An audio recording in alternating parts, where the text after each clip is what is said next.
Good morning, everyone.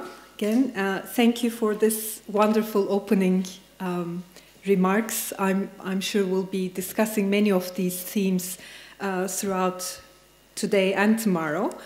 The first panel is Exhibiting Difficult Pasts, and I'm Ayfer Bartu Candan from Boğaziçi University and also from Hrant Dink Foundation.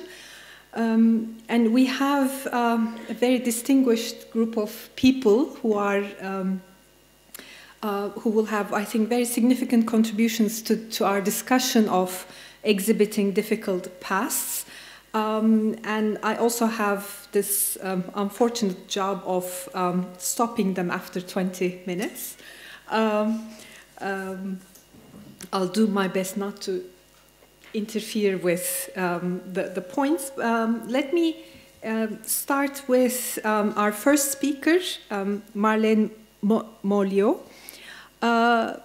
She's a lecturer of museology at the National and Kapodistrian University of Athens, sorry. And since 2016, she has been member of the panel of judges for the European Museum of the Year Award and vice chair of European Academic Heritage Network. And from 2010 to 2016, she has served as secretary and chair of the International Committee for the Collection and Activities of Museums of Cities. And she's one of the co-coordinators of the project Migration, Cities, Immigration and Arrival Cities.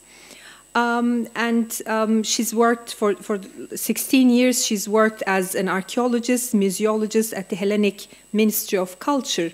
And today she's going to present a paper titled Systems-Centered Thinking as an Alternative Mindset in Museums for Managing Conflict and Working with Differences.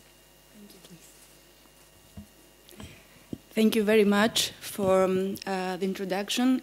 It's a great honor to be here with you today, and I warmly thank Nayat and the Foundation for inviting me here. It's really a great honor, and also speaking after such an inspiring keynote speaker this morning. The topic of the panel, Exhibiting Difficult Past, to which I was invited to contribute, is no doubt very challenging and difficult in itself, as conflict and divisions arising from ideological differences, hate, extremism, and fear for the other have again grown large in our societies despite the many hard and painful experiences over the past years. Our world is replete with examples of our human tendency to fight over differences and scapegoat them. The victims and the victimizers are of any faith, religion, culture, or gender. The recent mass killing in 2 mosques in a Christian church is a proof of this, and although photos as those showing the Prime Minister of New Zealand in this picture projected as a compassionate, moral, and inclusive leader are very welcoming, the ideology of hate that triggers such attacks is still present in our societies.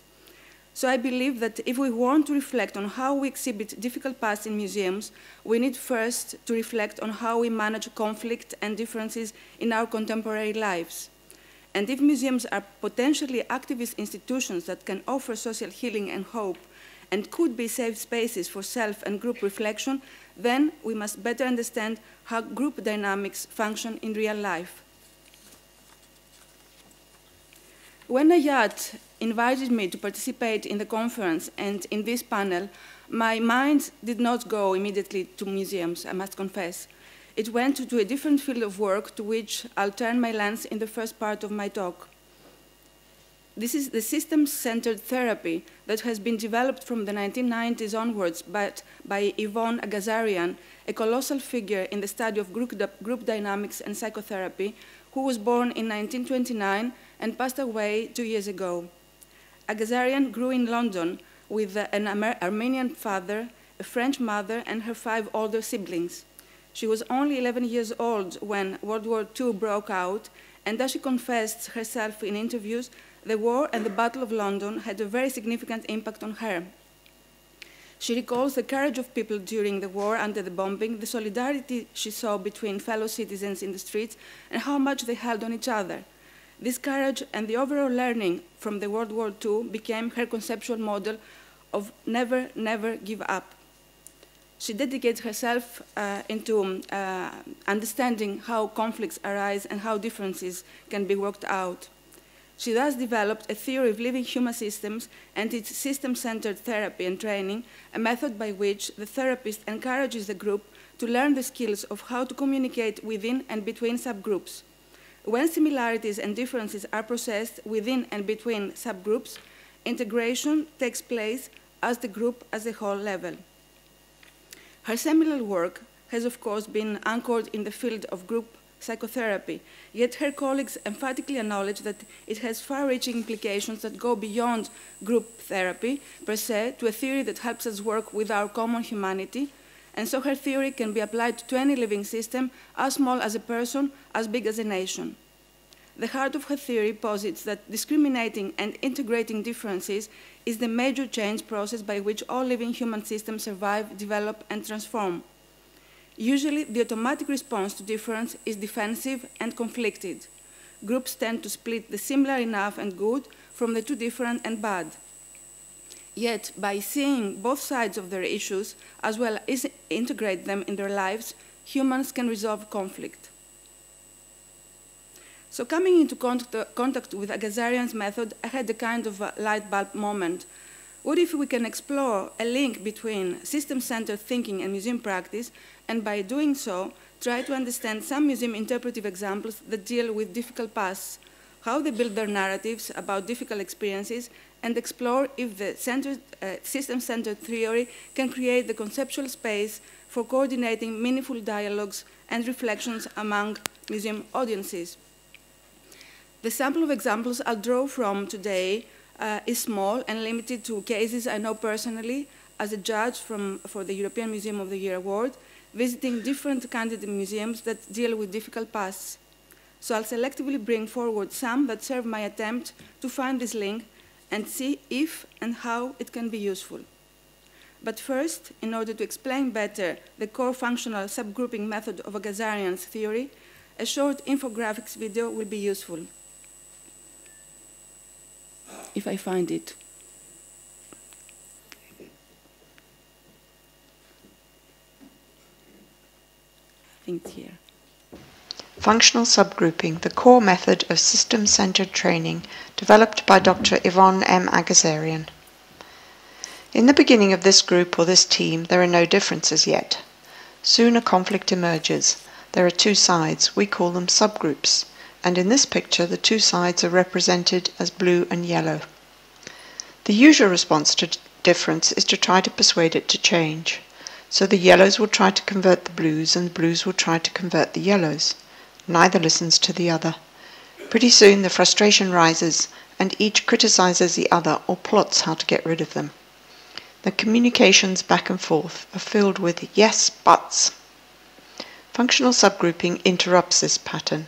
It stops the blues and yellows from talking to each other. Instead, it requires the yellows to talk to the yellows, and in turn the blues to talk to the blues.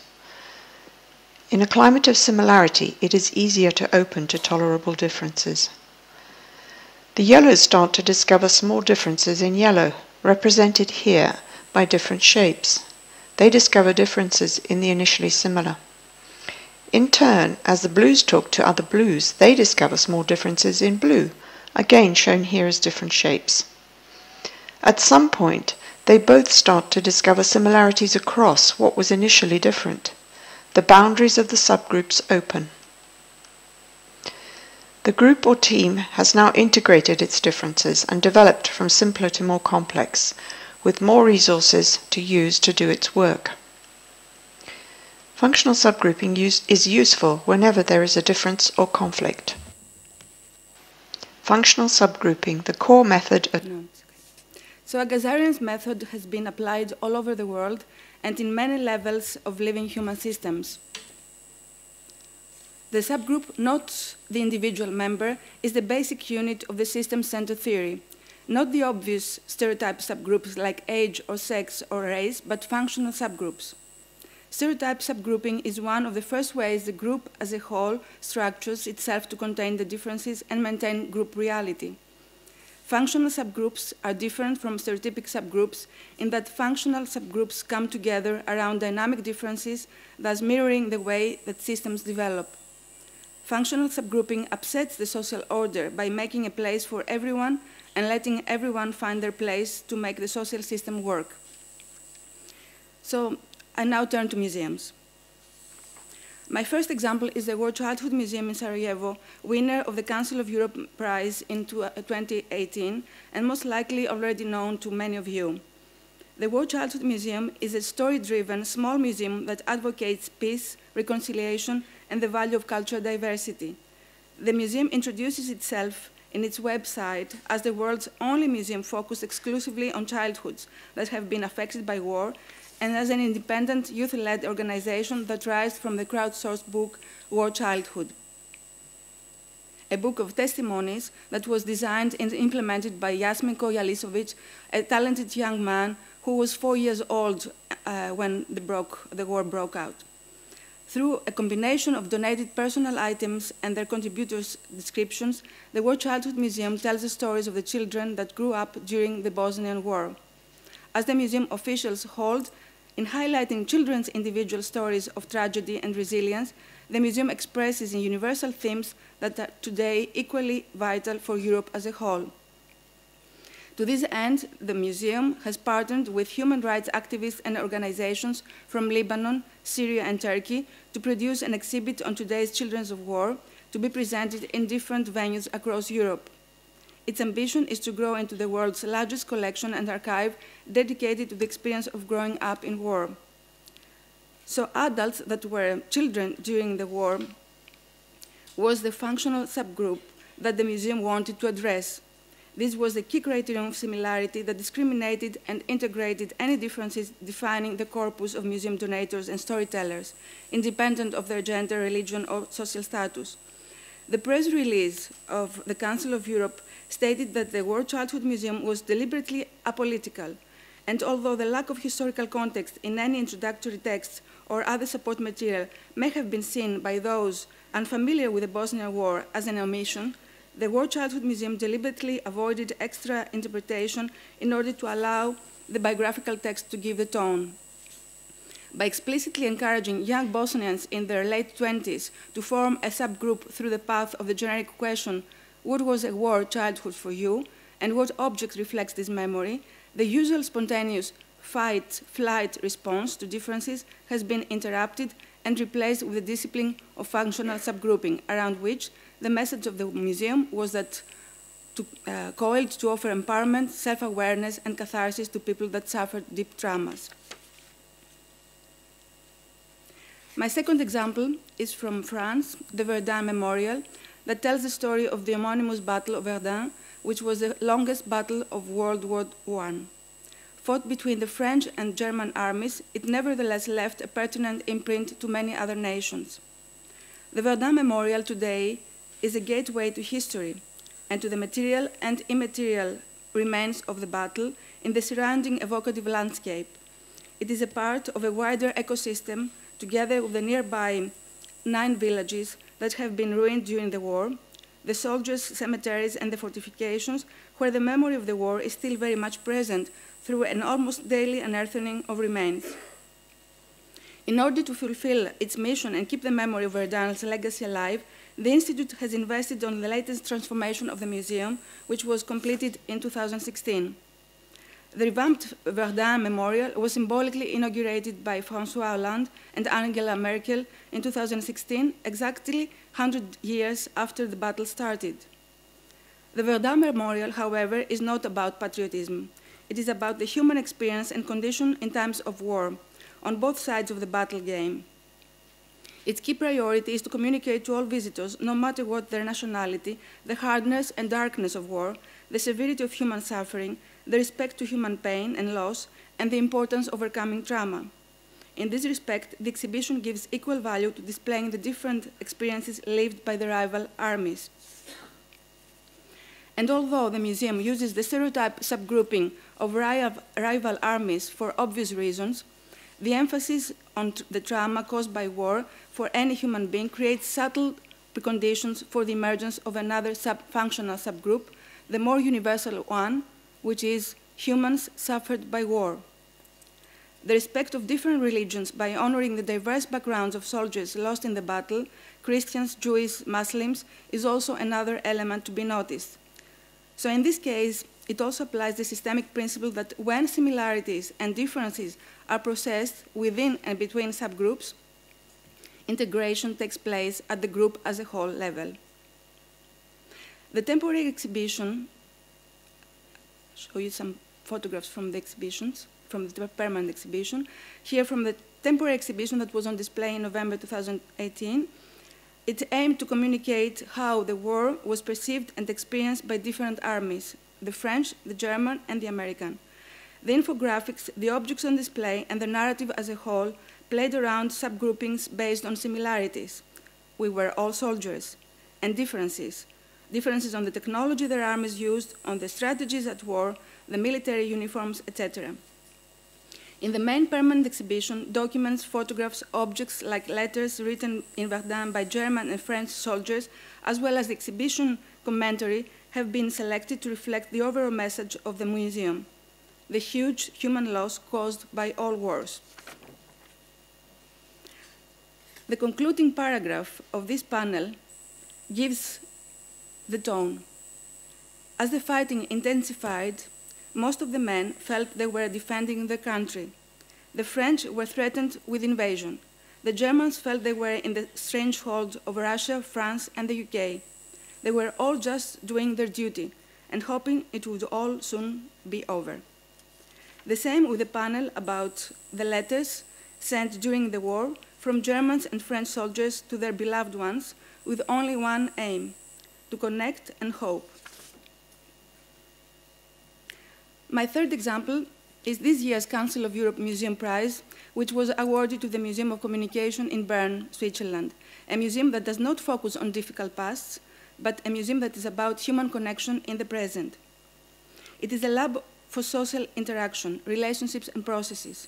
It addresses in a creative and open way emerging issues related to present-day communication, the value of truth, the impact of lying, privacy, hacking secrets, understanding and misunderstanding, communication in a culturally diverse society, and many more. The museum is clearly outstanding in the way it engages visitors to critically reflect on our contemporary world with various implications brought by new technologies and new forms of communication.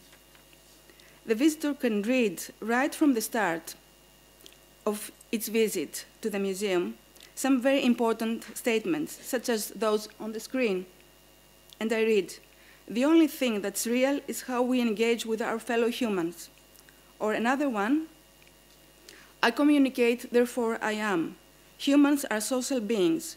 To live together in a community, we are dependent on communication. The Latin word communicare also means to do together. We share our needs and satisfy these with the help of our fellow human beings. By communicating, we are constantly adjusting our view of the world and create our own reality. Communication is everything. It is the basis of our life, our identity, and our consciousness. Words and phrases influence our thinking and our perception. They help us to order events and experiences. By communicating with others, we receive new stimuli," and many more statements like those all over the museum. The museum also invites, The museum also invites the visitors to become researchers in their own everyday life and study human behavior and group dynamics. This is one example of an exercise. There are many exercises like this in the galleries, given within one of the galleries, the first one. And if I apply the same principle now that my presentation is about to finish and ask you to form two functional subgroups, one with members of the audience that found interesting my talk, and another with members of the audience that did not do so, I think the feedback I would get would be really very interesting. Museums that deal with difficult pasts deal with humanity. To use Ai Weiwei's words from his latest little book on humanity, we are all one humanity. If anyone is being hurt, we are all being hurt. If anyone has joy, that's our joy. But by being part of humanity, it's hard for us to understand, as it is hard for a tree. If you are a tree, it's hard to understand the forest. Thank you very much for your attention.